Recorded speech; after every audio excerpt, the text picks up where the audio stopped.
नमस्कार दोस्तों, मेरा नाम है आशुतोष मांडके और आप देखना शुरू कर चुके हैं डायनामिक इम्पल्शन। आज के इस वीडियो में हम बात करेंगे 1 सितंबर 2023 के ट्रेड्स की। और अब जब आपने फाइनली वीडियो के थंबनेल पर क्लिक करके वीडियो देखने की शुरुआत कर ही दी है तो अंत तक ही जुड़े रहिएगा हमारे साथ, क्योंकि आप सभी लोग जानते हैं कि ज्ञान को कभी भी अधूरा नहीं छोड़ना चाहिए। इसी बात के साथ आइए शुरू करते हैं हम आज के इस वीडियो को आज की सबसे पहली जानकारी के साथ, है ना। अंत तक जुड़े रहिएगा, ध्यान दीजिए, फुल फोकस रहिएगा, नोट साथ साथ में बनाते चलेंगे तो आपके लिए बहुत आसानी होगी, है ना। आइए शुरू करते हैं। एक महत्वपूर्ण साझेदारी में हाल ही में ACME समूह, एक जो प्रमुख नवीनीकरणीय ऊर्जा कंपनी है ना। देखिए, हो सकता है नाम ना सुना हो, कोई भी इसमें दिक्कत नहीं है ना। ACME समूह है, ये एक ऐसा कंपनी है नवीकरणीय ऊर्जा की। इसने ओडिशा के गोपालपुर औद्योगिक पार्क के भीतर एक विस्तृत हरित हाइड्रोजन और हरित अमोनिया परियोजना स्थापित करने के लिए Tata steel special economic zone limited के साथ हाथ मिलाया है। सीधी भाषा में बोला जाए तो साझेदारी की है, पार्टनरशिप की है, आप कह सकते हैं। यह उद्यम भारत में अपनी तरह की सबसे बड़ी सुविधा बनने की ओर अग्रसर है, जो टिकाऊ ऊर्जा उत्पादन की दिशा में एक महत्वपूर्ण कदम भी है। अच्छी बात है और सीधी भाषा में आप इसको पढ़ सकते हैं। एक आर्टिकल ज़रूर पढ़ के नोट्स बनाइएगा। आगे बढ़ते हैं।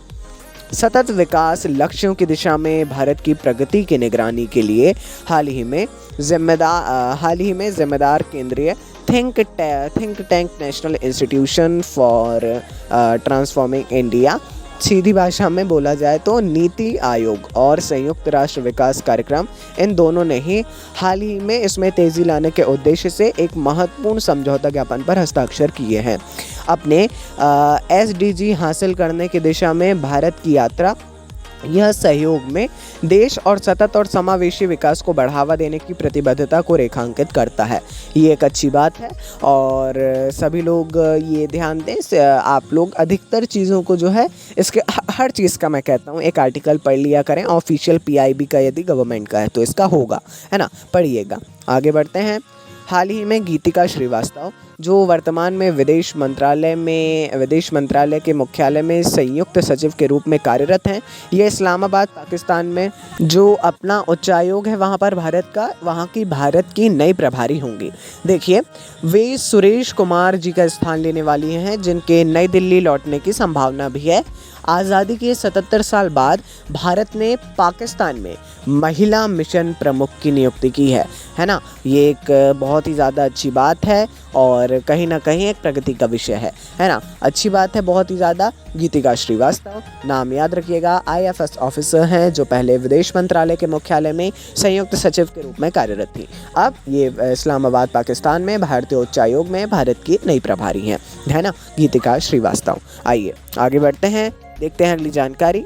भारत के पूर्व न्यायाधीश NV रमन्ना को सिंगापुर अंतर्राष्ट्रीय मध्यस्थता केंद्र के अंतर्राष्ट्रीय मध्यस्थ पैनल के सदस्य के रूप में नियुक्त किया गया है। हाल ही में भारत के जो पूर्व मुख्य न्यायाधीश थे, नाम डेफिनेटली आपने सुना होगा, NV रमन्ना, इनको सिंगापुर अंतर्राष्ट्रीय जो मध्यस्थता केंद्र है उसमें एक सदस्य के रूप में नियुक्त कर दिया गया है।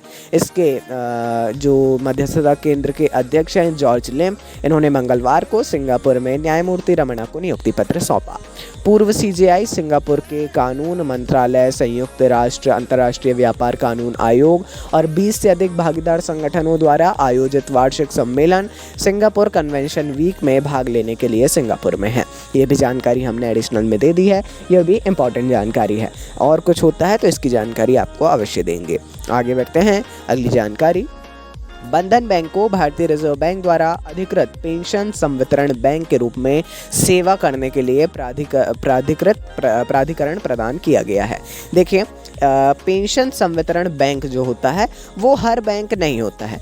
RBI के द्वारा कुछ बैंक्स को ही दिया जाता है, मतलब जो ऑफिशियल बैंक्स होता है उनका एक टर्म, है ना, वो कवर कर लेने के बाद ही RBI ऐसा देता है। हाल ही में बंधन बैंक को दिया गया है।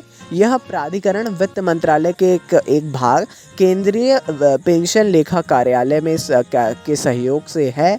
बैंक नागरिक पेंशन वितरण की प्रक्रिया शुरू करने और सुव्यवस्थित करने के लिए CPAO के साथ मिलकर सहयोग करने के लिए तैयार है। अच्छी बात है, ये क्वेश्चन भी इम्पोर्टेंट है। प्लीज़ पढ़िएगा इसके बारे में, है ना, तो आपको क्लियर रहेगा क्यों होता है ये भी। आगे बढ़ते हैं। Global partnership on artificial intelligence GPAI और G20 के वर्तमान अध्यक्ष के रूप में भारत 14 और 15 अक्टूबर को पहली बार ग्लोबल इंडिया AI 2023 शिखर सम्मेलन जो समिट है उसकी मेज़बानी करने के लिए तैयार है। 14 और 15 अक्टूबर को ग्लोबल इंडिया AI 2023 समिट को आयोजित किया जाने वाला है। यह महत्वपूर्ण आयोजन आर्टिफिशियल इंटेलिजेंस के क्षेत्र में दुनिया भर के शोधकर्ताओं, स्टार्टअप, निवेशकों और अग्रणी AI खिलाड़ियों सहित प्रमुख हस्तियों के एक साथ लाने वाला है, वो भी भारत में। भारत इसकी मेज़बानी करेगा। ये एक बहुत शानदार मौका बताया जा रहा है क्योंकि AI वर्तमान में काफ़ी हॉट टॉपिक बना हुआ है और ऐसे में भारत को मेज़बानी करने का मौका मिल रहा है। बहुत ही अच्छी बात है और डेफिनेटली इम्पॉर्टेंट क्वेश्चन है। आगे बढ़ते हैं। एक रोमांचक घोषणा में देखिए, मिस वर्ल्ड की जो CEO हैं जूलिया एरिक मोरेली ने भारत के कश्मीर के सुरम्य क्षेत्र में एक प्रेस कॉन्फ्रेंस आयोजित की और यह अवसर प्रतिष्ठित मिस वर्ल्ड सौंदर्य प्रतियोगिता के 71वें संस्करण की प्रत्याशा और तैयारी को चिन्हित करता है, जिसे भारत में आयोजित किया जाने वाला है। सीधी भाषा में बताएं तो 71वें संस्करण जो होने वाला है मिस वर्ल्ड का, वो भारत में आयोजित किया जाने वाला है और भारत में भी कश्मीर के सुरम्य क्षेत्र में आयोजित किया जाएगा, है ना।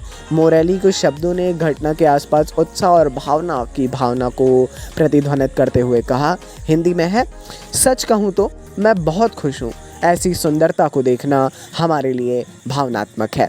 ये जो CEO हैं मिस वर्ल्ड की, इनके शब्द थे। इससे आप समझ सकते हैं कि वो क्या कहना चाह रही हैं। एक अच्छी बात है, हम सभी के लिए गौरव का विषय है, प्रत्येक भारतीय के लिए, है ना। ये इम्पॉर्टेंट भी हैं। बाकी ये थी आज के इस वीडियो की अंतिम जानकारी। अपन मिलते हैं ऐसी ढेर सारी जानकारियों के साथ अगले वीडियो में। नमस्कार। Dynamic impulsion.